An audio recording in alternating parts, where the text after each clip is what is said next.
entre délocalisation et simple opération d'achat de maisons,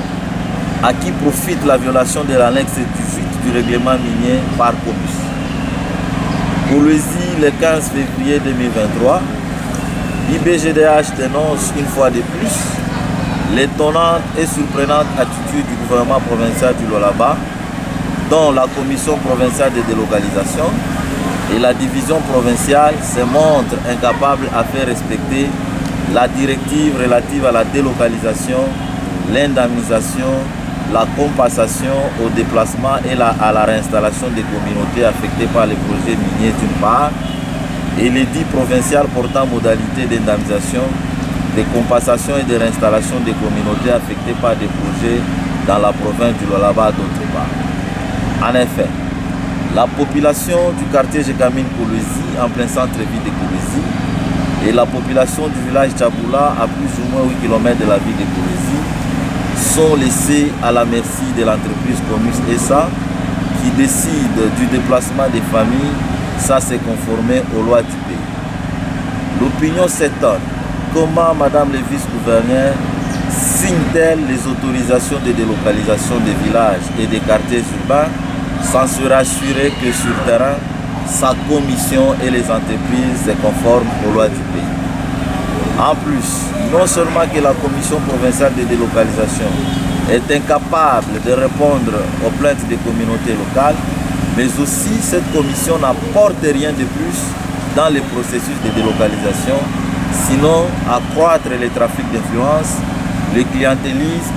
l'opportunisme et les opérations retour dites rétro-commission. Par exemple, la commission provinciale de délocalisation est restée indifférente face aux déloyances lui présentées depuis octobre 2022 par une cinquantaine d'habitants de la Jekamine Kolwezi, dont les maisons sont situées entre les avenues de la mine et du théâtre. Ces habitants ont saisi monsieur le commissaire général en charge des affaires foncières, en sa qualité du président de la commission provinciale de délocalisation, pour lui exprimer leur volonté à être déplacés conformément à l'annexe 18 du règlement minier, tout en réfutant la simple opération d'achat des maisons par Comus. Mais depuis lors, une forte lourdeur dans les chefs de la commission a été constatée. Aucune action des autorités provinciales n'est entreprise pour satisfaire à la démarche de ces familles. IBGDH constate que malgré les plaintes des populations affectées par les activités de l'entreprise Comus à Tchaboula, comme au quartier Jekamine Kolwezi, et malgré les problèmes récurrents liés au processus de délocalisation tel que conduit par Comus, la division provinciale des mines,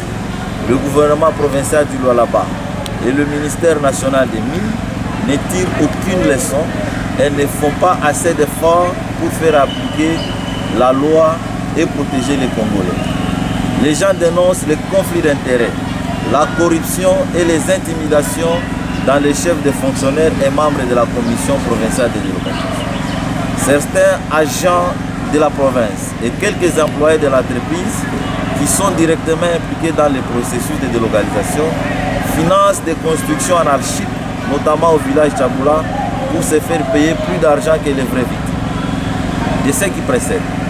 IBGDH rappelle que selon le code minier, c'est au gouverneur de province de superviser l'exécution des lois et des édits et qu'il est du devoir du chef de division provinciale des mines de contrôler et de surveiller les activités minières en province. Au regard de la violation manifeste de la directive susmentionnée et de l'édit du 30 août 2022, IBGDH appelle Madame le vice-gouverneur à faire respecter l'annexe 18 du règlement minier et l'édit provincial du 30 août 2022, à organiser une table ronde ou un atelier de parties prenantes pour évaluer les processus de délocalisation dans la province du Lualaba et proposer des solutions résilientes pour l'avenir. Monsieur le commissaire des affaires foncières et président de la commission provinciale de délocalisation, de réunir la population au quartier Jekamine Kolwezi et l'entreprise Comus en vue d'élaborer et de mettre en place un plan de délocalisation et de réinstallation conformément à l'annexe 18 du règlement. à la population affectée par les projets miniers de s'approprier l'annexe 18 du règlement minier, d'exiger une délocalisation ou un déplacement conforme à l'annexe 18 du règlement minier. À la Commission nationale des droits de l'homme, coordination provinciale du Lualaba, de dénoncer la violation de l'annexe 18 par l'entreprise Comus à Tchaboula et au quartier Jekamine Koulouzi, au chef de division provinciale des mines de se conformer au code minier et de s'acquitter de son obligation de contrôler et surveiller les activités minières en province, d'instruire les plaintes déposées par les communautés locales contre les actes des entreprises, et enfin à l'entreprise Comus de cesser avec son opération d'achat des maisons, mais d'appliquer l'annexe 18 du règlement minier et l'édit provincial en rapport avec le processus de déplacement des communautés locales. Je vous remercie.